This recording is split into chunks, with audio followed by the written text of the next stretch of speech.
नमस्कार दोस्तों, मैं गौरव एक बार फिर से आप सबका स्वागत करता हूं आपके अपने परिवार स्वाध्याय सीरी में। दोस्तों, आपको पता है कि ये क्लास हमारी हिंदी की होती है और किस टाइम होती है ये भी आप लोग बहुत अच्छे से जानते हो। हर रोज़ सुबह 9 बजे हम टॉपिक वाइज हिंदी करते हैं। अपनी टॉपिक वाइज हमारी क्लास चली हुई है और हमारा जो टॉपिक चला हुआ है दूसरी क्लास है हमारी शब्द रचना की। ठीक है, आज हम शब्द रचना को खत्म कर देंगे। शब्द रचना की दूसरी क्लास है और अब तक हमने एक क्लास इसमें हमने अपनी कंप्लीट कर ली है। तो प्लीज़ एक मिनट प्लीज़। तो प्लीज़ दोस्तों, अच्छे से आप लोग क्लियर करिए और अच्छे से पढ़ाई करिए बस। ठीक है, आपकी वैकेंसी आने वाली है। योगी जी ने तो कह ही दिया है कि 100 दिन में सब कुछ कंप्लीट करिए तो वैकेंसी आई जाएगी। वो योगी जी है, कह दिया तो कह दिया, सब मानेंगे, मुख्यमंत्री है हमारे। तो शब्द रचना की हम लोग बात कर रहे हैं अभी। टॉपिक अच्छा है क्योंकि शब्द रचना में आपके संज्ञा, सर्वनाम, विशेषण, क्रिया सब आते हैं। तो अभी अच्छे से पढ़ाई करिए और कुछ नहीं। और हाँ, मैं आपको एक बात और बता दूं कि आप चाहे 10 लाख क्वेश्चन लगा लो, आपका सिलेक्शन थ्योरी से ही होगा। क्वेश्चन लगाइए, मैं ये नहीं कहता कि क्वेश्चन मत लगाइए, रोज़ लगाइए क्वेश्चन, डेली लगाइए, लगाने चाहिए, प्रैक्टिस होनी चाहिए, लेकिन थ्योरी भी होनी चाहिए। तो आइए पढ़ाई करते हैं हम लोग और देखते हैं अपने टॉपिक को। शब्द रचना हमारा टॉपिक चला हुआ था। शब्द रचना हमने रूढ़ शब्द पढ़ लिए थे और यौगिक शब्द हमने उसकी डेफिनेशन हम लोग लिख चुके थे। क्या हम यौगिक शब्द की, किसकी, यौगिक शब्द। ठीक है, यौगिक शब्द की डेफिनेशन हम लोग लिख चुके थे। अब हम देखते हैं यौगिक शब्द के बारे में। मैंने बताया था कि ऐसे शब्द जो दो शब्दों से मिलकर बने होते हैं। किससे? दो शब्दों से मिलकर बने होते हैं। ठीक है ना, ये किससे बने होते हैं? ये दो शब्दों से मिलकर बने होते हैं। किससे बने होते हैं? दो शब्दों से मिलकर बने होते हैं और इनका एक सार्थक अर्थ होता है। और हाँ, एक दूसरी बात थी कि इनका अलग अलग खंड किए जा सकते हैं, अलग अलग सार्थक खंड किए जा सकते हैं। इनकी कैसे किए जा सकते हैं? इनके अलग अलग सार्थक खंड किए जा सकते हैं। ठीक है ना। और अगर बात करूं, यौगिक शब्द एक से अधिक यौगिक शब्द कई दो रूढ़ शब्दों से मिलकर बने होते हैं। किससे? यौगिक शब्द दो या दो से अधिक रूढ़ शब्दों से के योग से बने होते हैं। किससे? लिख लीजिए, इस बात को नोट बना के लिख लीजिएगा। यौगिक शब्द, जो यौगिक शब्द होते हैं, यौगिक शब्द दो या दो से अधिक रूढ़ शब्दों से मिलकर बने होते हैं। किससे? दो या दो से अधिक रूढ़ शब्दों से मिलकर बने होते हैं।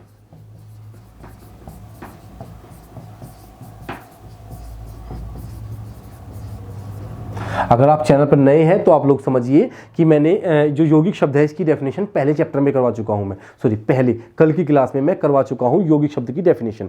अगर मैं कराऊंगा तो फिर आप लोग बोलोगे कि सर नहीं, आप तो टाइम वेस्ट करते हो, टाइम को खाते हो, जानबूझ के करते हो। तो इसलिए मैंने वो कल करा दी थी, इसलिए मैं उसको आज नहीं कराऊंगा डेफिनेशन को। ये बात कल रह गई थी, तो मैंने लिख दी कि यौगिक शब्द दो या दो से अधिक रूढ़ शब्दों से मिलकर बने होते हैं। इनका एक सार्थक अर्थ होता है। जो दो या दो से अधिक शब्दों से मिलकर बने होते हैं, दोनों का सार्थक अर्थ होता है और सार्थक रूप से इन्हें अलग अलग भी किया जा सकता है। ये कल मैं बात आपको बहुत अच्छे से समझा चुका हूं। तो जिसका रह गया है वो जाइए और कल की क्लास देख लीजिए एक बार प्लीज, क्योंकि तभी आपको आज की क्लास समझ में आएगी। कल की क्लास देखना जरूरी वैसे भी तो है, क्योंकि आपके रूढ़ शब्द है, शब्द क्या होते हैं, सब कुछ मैंने उसमें आपको बताया है।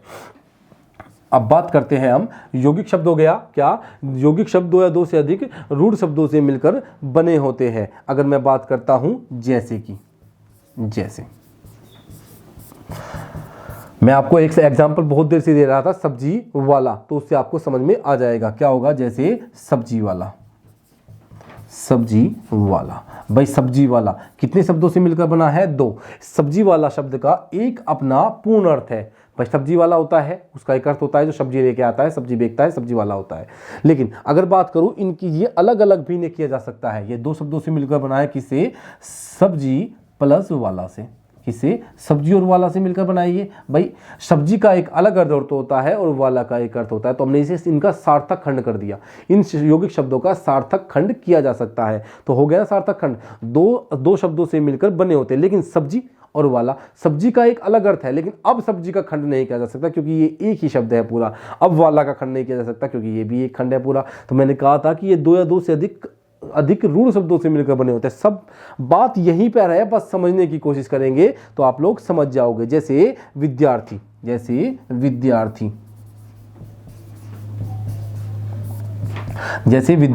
भाई विद्या प्लस अर्थी, क्या आपका विद्या प्लस अर्थी किससे बना है? विद्या प्लस अर्थी।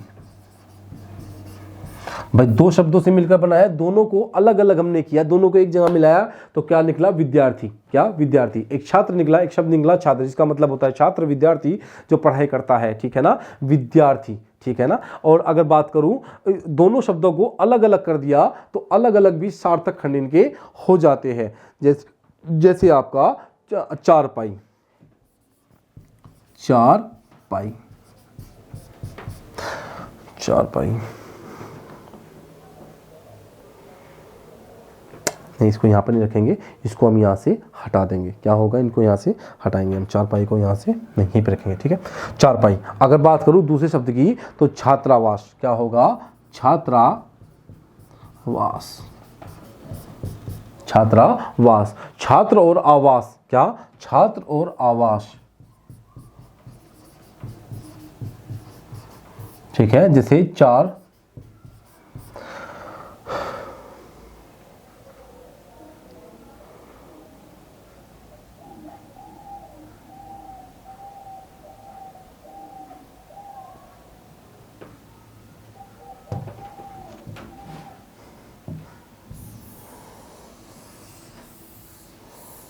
ठीक है। अब ठीक है, ठीक है, अब समझिए। जैसे सब्जी वाला, सब्जी प्लस वाला, दो शब्दों से मिलकर बना है, दोनों अलग अलग सार्थक शब्द है।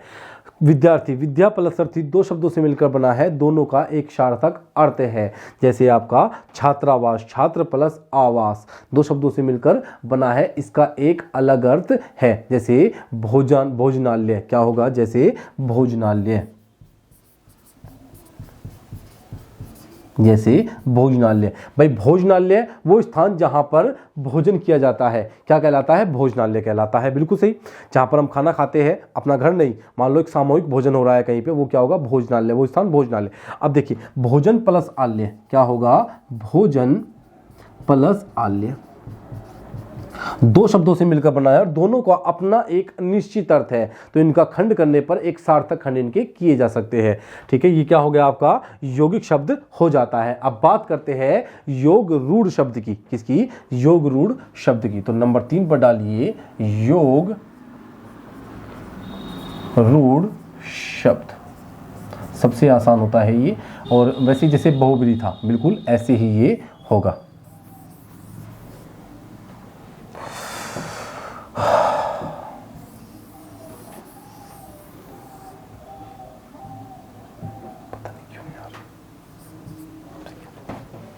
योग रूढ़ शब्द वे शब्द जो दो या दो से अधिक शब्दों से बने होते हैं, लेकिन कोई तीसरा ही अर्थ देते हैं। क्या होता है? बिल्कुल ऐसे ही जैसे बहुब्रीहि समास था, अपना सामान्य अर्थ छोड़कर ये कोई विशेष अर्थ देते हैं। क्या देते हैं? कोई विशेष अर्थ देते हैं, तो उन्हें क्या कहते हैं? उन्हें योग रूढ़ शब्द कहते हैं। लिखिए, वे शब्द जो दो या दो से अधिक, क्या होगा? दो या दो से अधिक, दो या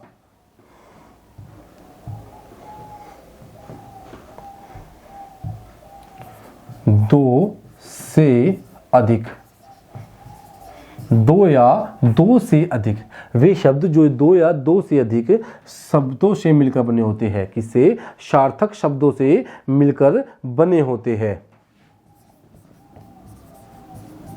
सार्थक शब्दों से बने होते हैं। दो या दो से अधिक सार्थक शब्दों से मिलकर बने होते हैं, लेकिन अपना सामान्य अर्थ छोड़कर,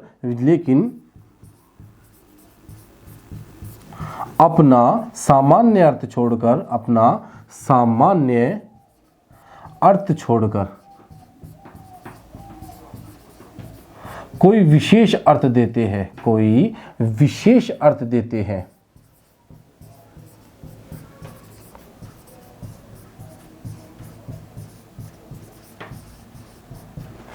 कोई विशेष अर्थ देते हैं, योग रूढ़ शब्द कहलाते हैं। क्या कहलाते हैं? योग रूढ़ शब्द कहलाते हैं।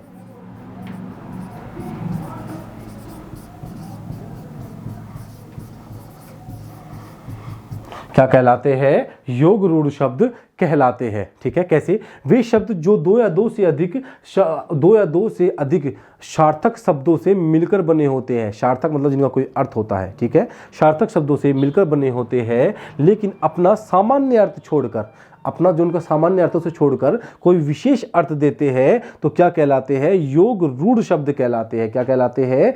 योग रूढ़ शब्द कहलाते हैं। जैसे दशानन, अगर जैसे की बात कर लेता हूं मैं, जैसे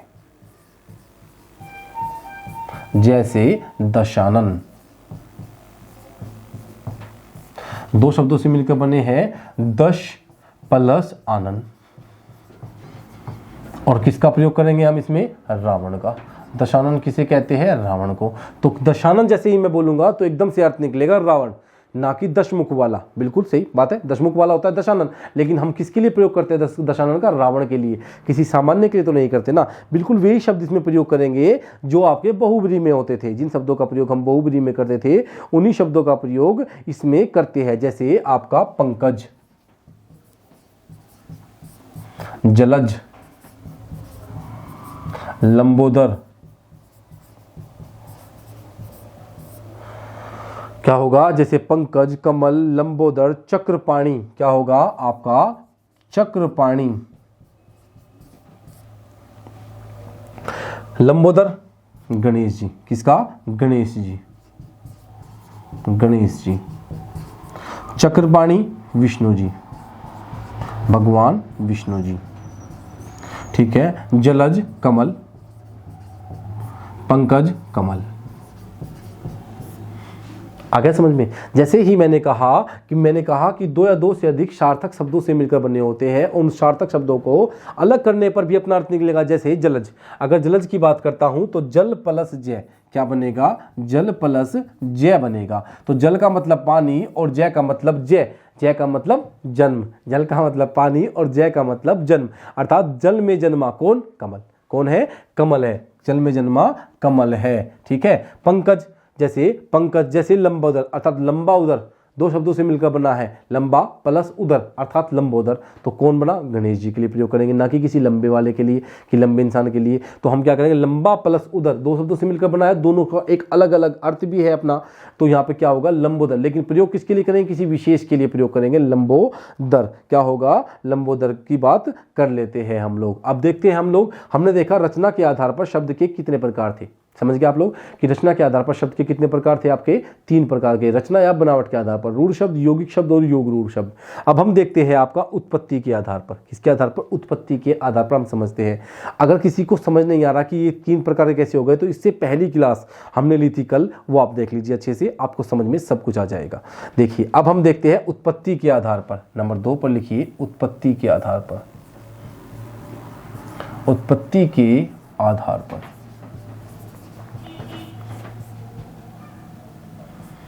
कितने होते हैं? 4 प्रकार, लेकिन कहीं कहीं पर 5 भी मान लिए जाते हैं। एक को मैं अलग से लिखवा देता हूं, लेकिन आपके एग्जाम में आएगा तो आपको 4 ही लिखने हैं। मैं पहले बता देता हूं कितने होंगे, 4 होंगे। नंबर 1 पर होगा आपका तत्सम शब्द,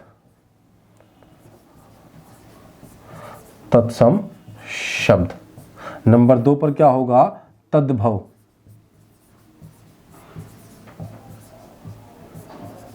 क्या होगा? तत्सम शब्द, तद्भव शब्द। नंबर 3 पर होगा आपका क्या? आपका देशज शब्द। क्या होगा? देशज।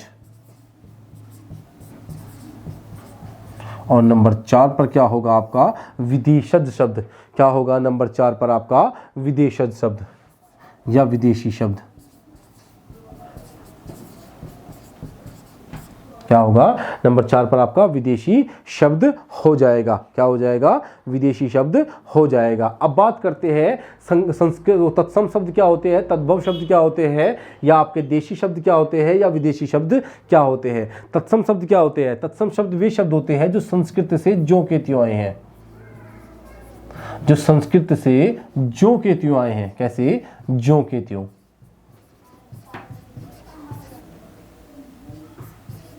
जो संस्कृत से ज्यों के त्यों आ गए हैं। क्या गए हैं? जो संस्कृत से ज्यों के त्यों आ गए हैं।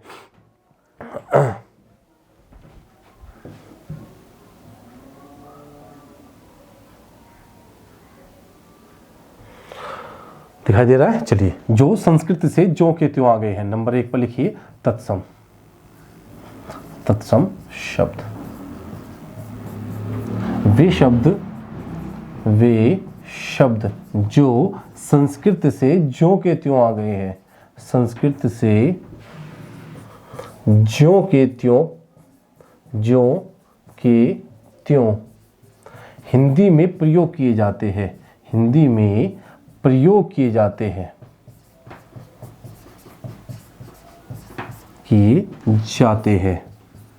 इन्होंने जाते हैं, इनका रूप परिवर्तित नहीं हुआ, इनका रूप परिवर्तित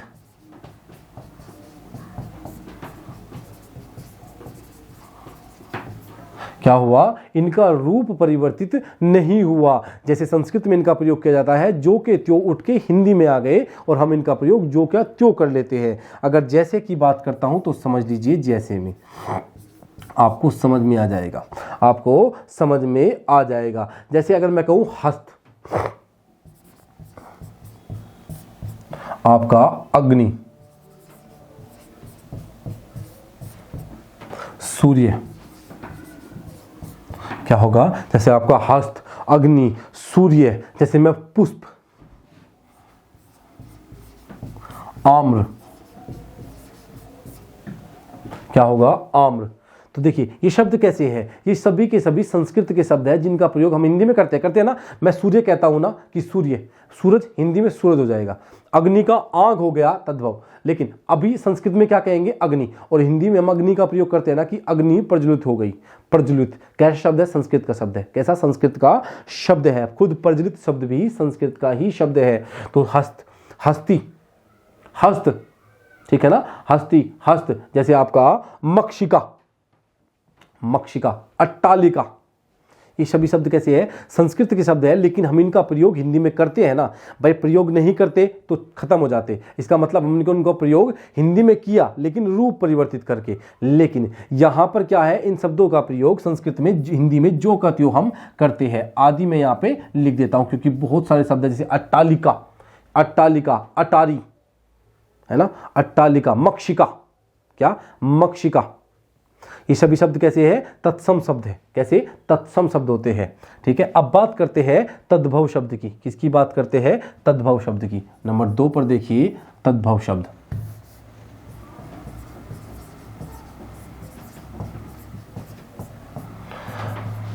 वे शब्द जो हिंदी में संस्कृत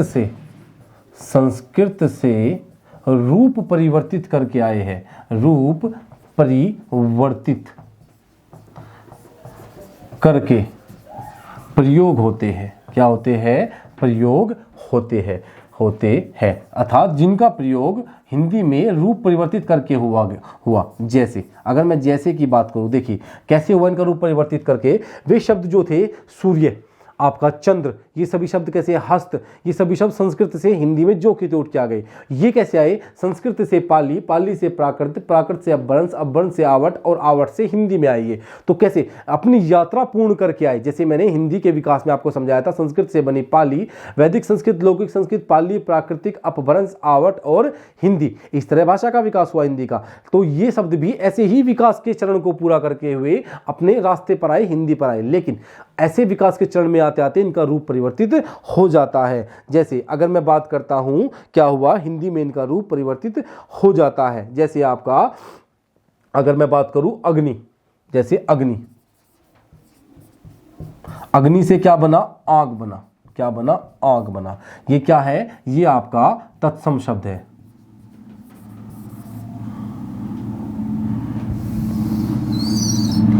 यहां पे लिखिए तत्सम और यहां पर लिखिए तद्भव।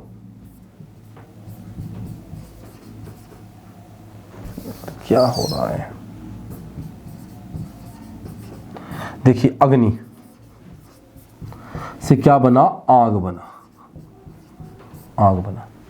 अग्नि से क्या बना, अग्नि से आग बन जाता है। क्या बन जाता है, अग्नि से आग बन जाता है। ठीक है ना, जैसे अंगुली,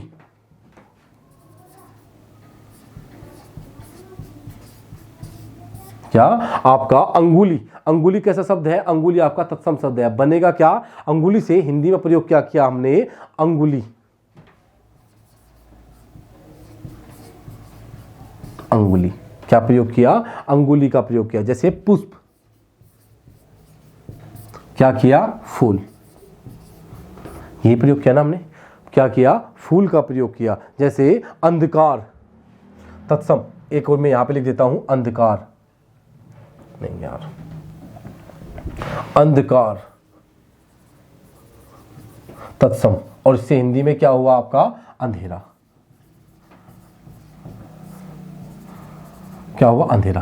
तो ये कैसा है, तत्सम, और ये कैसा है, तद्भव। तो तद्भव शब्द, वे शब्द जो हिंदी से, जो संस्कृत से अपने विकास क्रम को पूर्ण करते हुए वैदिक संस्कृत, लौकिक संस्कृत, पाली, प्राकृतिक, अपभ्रंश, आवट और हिंदी, तो अपने विकास क्रम को पूर्ण किया, तो वो कैसे हो गए, प्रत्येक भाषा में उनमें चेंज आते गए, हिंदी में बदलाव होकर वो अब वर्तमान में प्रयोग किए जाते हैं। कैसे किए जाते हैं, वर्तमान में, वो वर्तमान में प्रयोग किए जाते हैं। अब बात करते हैं हम लोग देशज शब्द की। नंबर 3 पर लिखिए आपका देशज शब्द।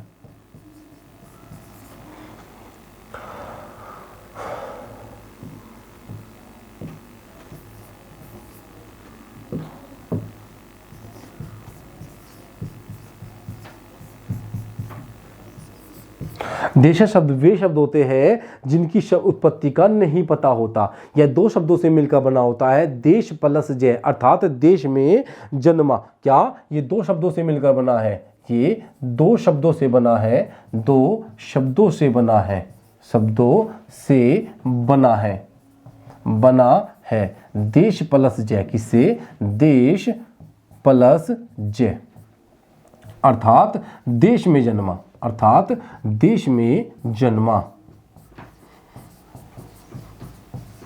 वे शब्द जिनकी उत्पत्ति का हमें नहीं पता, तो वे कैसे शब्द होते हैं, देशी शब्द होते हैं या देशज शब्द होते हैं। वे शब्द जिनकी उत्पत्ति का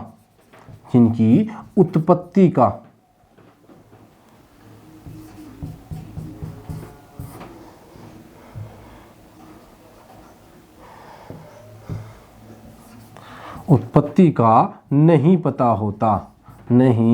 पता होता, उन्हें देशज शब्द कहते हैं, उन्हें देशज शब्द कहते हैं। कैसा, देशज शब्द कहते हैं। कैसा कहते हैं उन्हें देशज शब्द कहते हैं, ठीक है ना, जिनकी उत्पत्ति का नहीं पता होता, उन्हें कैसे शब्द कहते हैं, उन्हें देशज शब्द कहते हैं। एक मिनट दोस्तों, बस,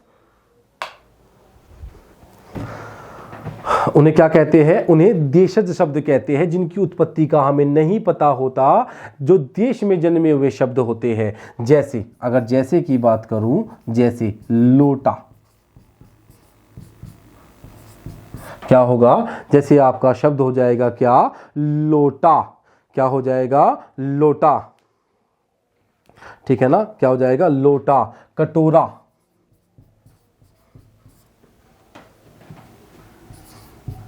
कटोरा, ठीक है। तेंदुआ, तेंदुआ कैसा शब्द है, तेंदुआ एक देशज शब्द है। कैसा शब्द है, देशज शब्द है। जैसे खिड़की, खिड़की, आपका खिचड़ी, खिड़की, खिचड़ी, कटोरा, तेंदुआ, ये सभी शब्द कैसे है, आपका देशी शब्द है। जैसे आपका डिब्बा, क्या, डिब्बा। इन शब्द की उत्पत्ति का हमें नहीं पता, इन्हें क्या कहते हैं, इन्हें देशज शब्द कहते हैं। क्या कहते हैं इन्हें, आदि। आदि लिख देता हूं मैं ताकि और हो जाए, आदि। मैं आपको देशज शब्द हो गया है, आपको अदर शब्द जो है मैं लिखवा दूंगा अलग से, आपको क्लास लेके एक क्लास निरोल एक क्लास अलग से मैं इनकी बना दूंगा, तो आप समझ जाओगे। समझ में आ गया, देशज शब्द कौन से होते हैं जिनकी उत्पत्ति का नहीं पता होता। अब हम देखते हैं आपका क्या, विदेशज शब्द।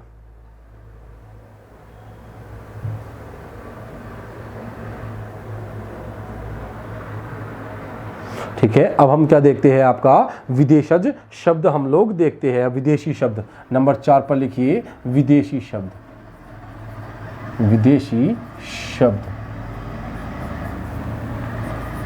विदेशी शब्द कौन से होते हैं? वे शब्द जिनकी उत्पत्ति विदेश में हुई है लेकिन प्रयोग हिंदी में किया जाता है। वे शब्द जो विदेशी भाषाओं से हिंदी में प्रयोग किए जाते हैं। वे शब्द जो विदेशी भाषाओं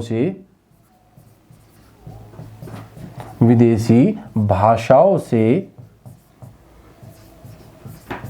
उत्पन्न होकर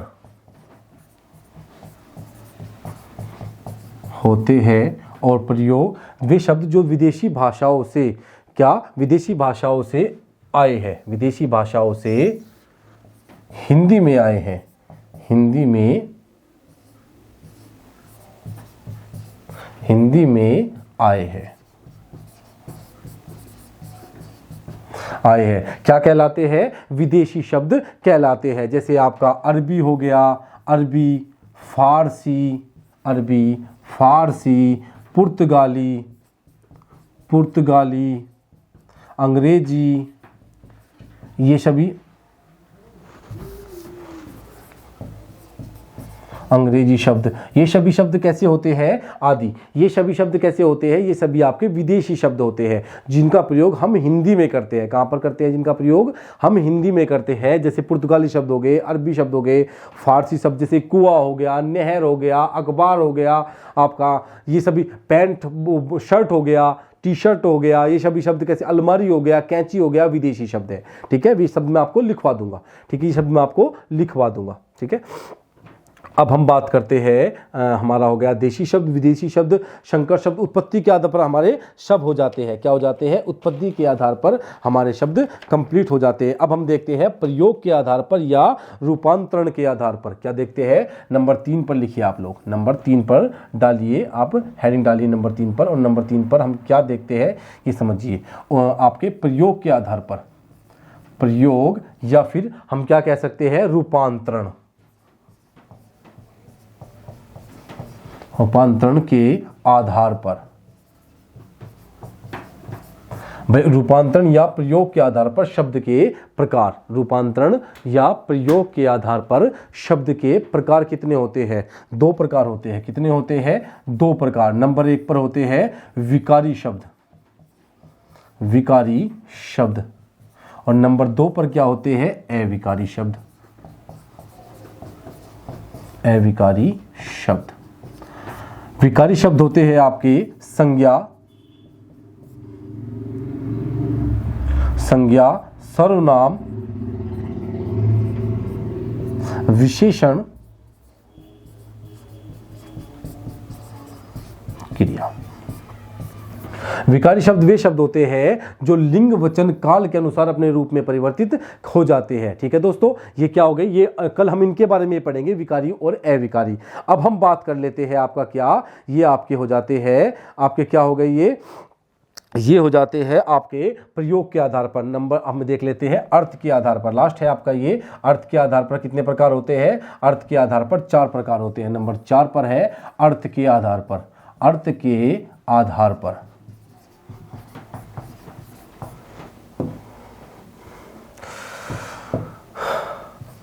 अर्थ के आधार पर शब्द के प्रकार हम लोग समझ लेते हैं। किसके? अर्थ के आधार पर। अर्थ के आधार पर कितने प्रकार होते हैं? 4 प्रकार होते हैं। टाइम कम रहेगा इसलिए जल्दी चलना पड़ रहा है, सॉरी। अर्थ के आधार पर कितने प्रकार होते हैं? 4 प्रकार। एकार्थी, अनेकार्थी, एकार्थी शब्द। नंबर 2 पर लिखिए आप लोग अनेकार्थी,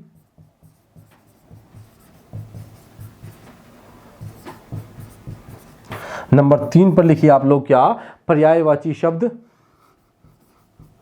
क्या लिखिए? नंबर 3 पर लिखिए पर्यायवाची। और नंबर 4 पर लिखिए विलोम। ठीक है दोस्तों, ये अर्थ के आधार पर हो गया, ये शब्द कंप्लीट हो गया। टाइम कम रह गया था इसलिए थोड़ा सा लास्ट में जल्दी समझाना पड़ा, उसके लिए सॉरी। और हाँ, सुबह 6 बजे करंट अफेयर क्लास होती है, डेली ले लीजिए, अच्छे से आपका क्लियर हो जाएगा और अच्छे से पढ़ाई करिए। अगर वीडियो अच्छी लगी है और मेहनत आपको दिखती है कि हम लोग मेहनत करते हैं, इतने धीरे धीरे पढ़ा रहा था, एकदम टाइम कंप्लीट हो गया, पूरा टाइम हो गया, तो मजबूरी हो गई एकदम से आपको इतना लास्ट में आकर थोड़ा सा जल्दी कराना। और विकारी और अविकारी मैं कल बताऊँगा, क्योंकि कल विकारी और अविकारी ही हम पढ़ेंगे, विकारी शब्द पढ़ेंगे और अविकारी मैं आपको बता दूंगा। तो आप आज के लिए इतने रखेंगे। आप लोगों का दिन शुभ हो। सुबह 6 बजे करंट अफेयर क्लास लीजिए। क्लास पसंद आए तो लाइक कर दीजिए। धन्यवाद।